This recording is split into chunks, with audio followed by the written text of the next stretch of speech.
What's happening, guys? Welcome back to the YouTube channel. Getting back into training a little bit more serious now that I'm based in Canada. So Kelly and I are going to be going through what's going to be my shoulder and arms day for this training block. So we've got a lot of equipment at our disposal. What we're going to try and do is keep it concise, try and come up with a plan that works for like a 4 to 6 week block for this arm day. So you might see us like bouncing around a little bit trying to figure out what that looks like. But yeah, we're going to do a lot more on the training side coming up on the YouTube channel. So if anything you guys want to see, leave it in the comment section below. If you have any questions, do the same. I think the plan is going to warm up a lot. Been on the road for a while. We're going to probably start with something, some sort of isolation, lateral, either rear delt or medial delt, get into a press, do maybe one more shoulder, and then get into 2 or 3 arm exercises after that. So stay tuned. If you guys have any questions, leave them down below. Subscribe to the channel. We're going to have a lot more of this stuff coming up.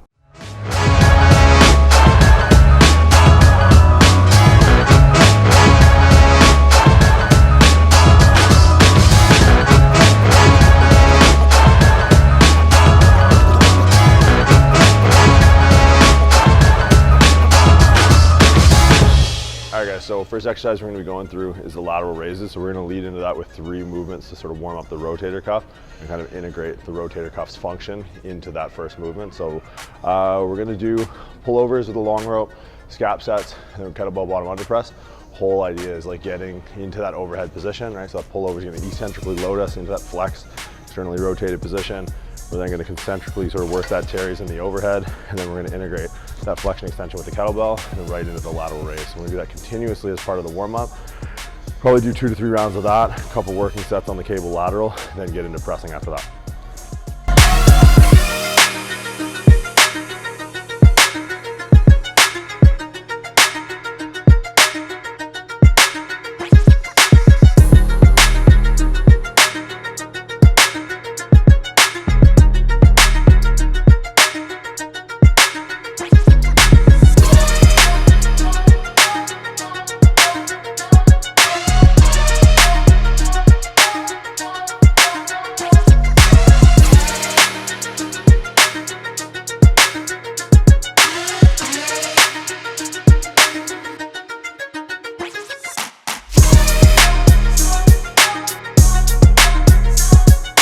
Alright, so a trick for those of you who struggle with the bottom under press, do it in front of a mirror. One of the biggest issues is not knowing where your hand is when you can't see it. So I'm just kind of getting back into this now after like 6 months off. So I'm going to use the mirror for the first couple weeks, try to increase the number of reps, increase the number of weight, making it a little bit more unstable. But then over time, you take the mirror away, you force that proprioception in the shoulder to take place of what you can, or what you're using with your eyes in the mirror. So tip for those who can't perform this exercise very well. All right, so we're moving on to the second exercise now, getting into the overhead. We kind of had some issues with some of the machines we were looking at, just not really lining up with the intent of the movement. So being in the second slot, we're really trying to drive as much output as we can. But you know, putting that side lateral first is sort of going to check us without, you know, checking our ability to use as much weight as we otherwise could if we started with this movement. Easing back into pressing, you know, pre-exhausting that press is like a strategy I'll use in times where I don't really want to let the compound movements get off the chain. So we decided to opt for like the Arsenal overhead press. It's a rip on an old Nebula machine. Pretty smooth. It was smoother than the other one that we were looking at. So yeah, we'll see where we go, establish a baseline for today's training session, and then try and just beat that in like an overload fashion for the next 4 to 6 weeks. So usually don't take this many warm-ups this deep in, so a special consideration to make if you're trying to emulate your programming off of this.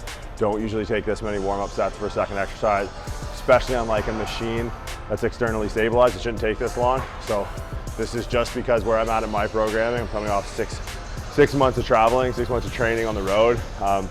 So in future, you'll see these warm-up sets start to cut down, and that'll be an indicator that, you know, the adaptations and the progress we're looking for are being made. So in future sessions, these extended warm-up sets aren't going to be a thing. So if you don't kind of fit into the same categorization, if you've been training in the same gym and you're consistent with your recovery, I would always opt for less higher quality warm-up sets leaning into your top set. So Probably do 1, maybe 2 more warm-up sets and then trying to work for 1 to 2, but this is not normal for me when I'm consistently training in the same place at the same time. So just something to keep in mind.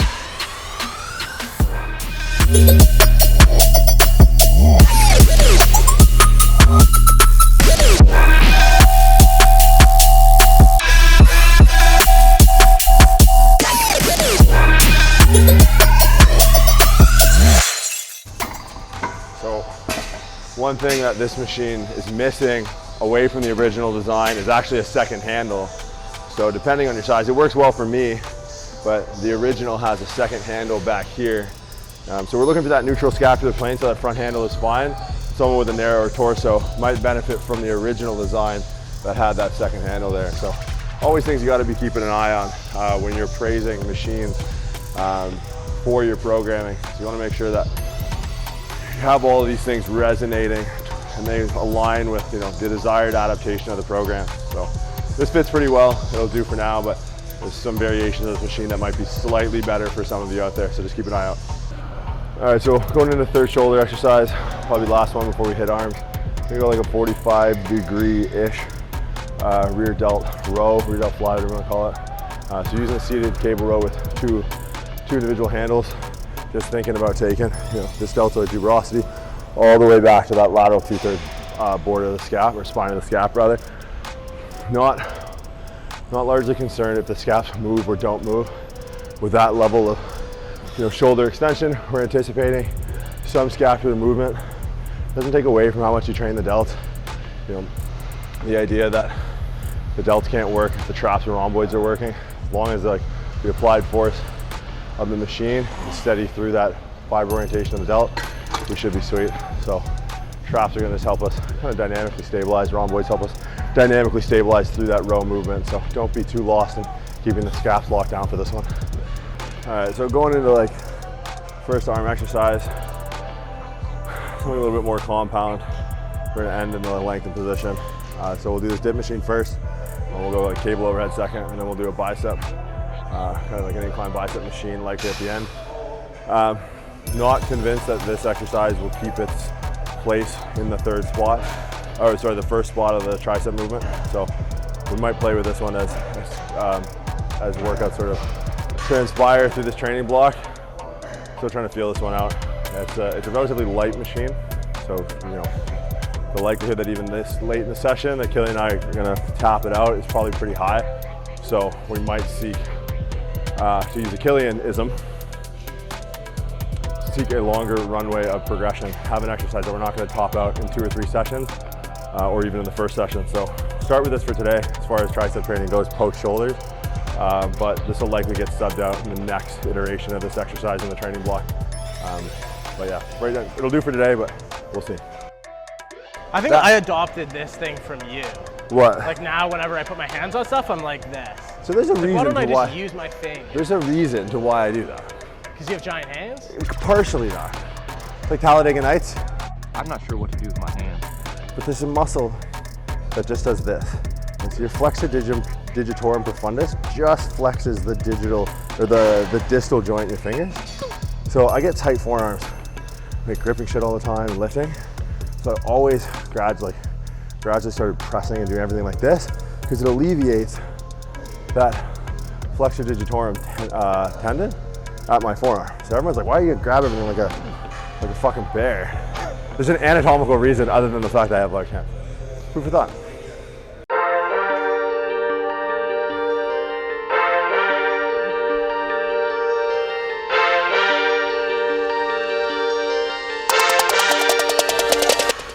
All right, so second last tricep exercise, second last workout, the second last exercise of the workout. Slowly trying to reintroduce that overhead position in isolation. Elbows have been bugging me the last 6 months. Just haven't been doing a lot of overhead work. So we're using the low to high cable extension. So getting this elbow as high as we can. Now you'll notice we're not using dumbbell.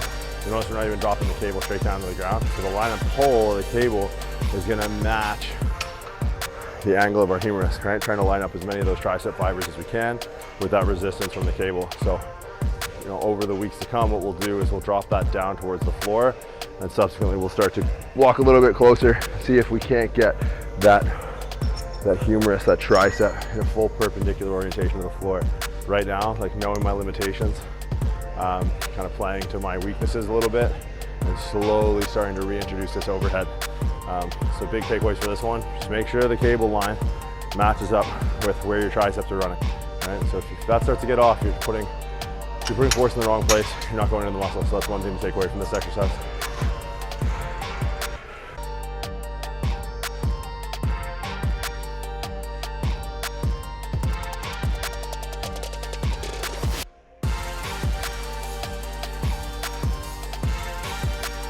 All right guys, so the last exercise of the workout, we chose this like lengthened bicep machine.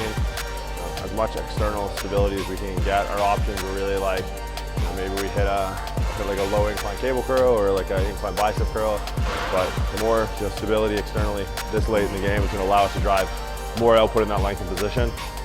Not the best machine, real hard to kind of fit different sizes and shapes to, which is always going to be a trade-off when using machines. So that's why we're going one arm at a time, sort of just better line up that insertion to origin with that line of pull of the machine. So depending on like your carrying angle, how much you like laterally deviate through the elbow, it's going to dictate how much torso angle you have. So as I'm leaning in a fair amount, just want to get from that radius to the top of that shoulder blade in a straight line as we pull. So not great, we'll probably top this machine out pretty quickly, but hopefully as we kind of get back into the routine of training, I can start to actually push this late exercise away from a machine, probably progress to a low cable, and then if we can at the end of 6 weeks, might even throw in some dumbbells if we think we're there. So we see the progression is removing that external stability. So most stabilized on the machine, to a little less stabilized with the low cable, to even less stabilized again with the incline dumbbell. Resistance profile is going to change a bit, but the intent of the exercise, still being bicep in the lengthened position, will remain.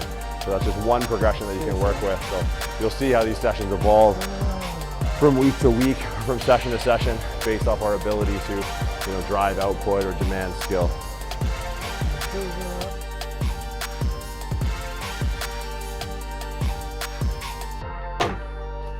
So that's first shoulders, arm sessions back. The next workout will look similar to that. Gonna review it, make some changes in exercise selection, kind of go through and take a look at where my volume was. But that's gonna be a cornerstone day in the next 4 to 6 weeks. A lot of people structure their workout blocks arbitrarily based off time. I say 4 to 6 weeks, it could be 8 weeks, it could be 3 weeks. So that's the sound. But I think it's best to go off performance. So likely it'll push more to the 6 weeks, just given that the first couple of sessions are going to be me figuring out proper machines, figuring out execution, trying to clean up a little bit on the skill side of things.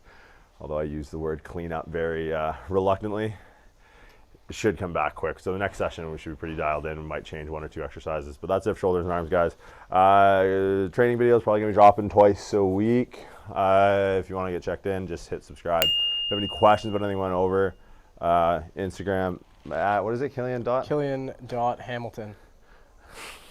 So he'll be thrilled to answer your questions. Leave any questions you have for me in the comments, and yeah, we'll see you guys next week.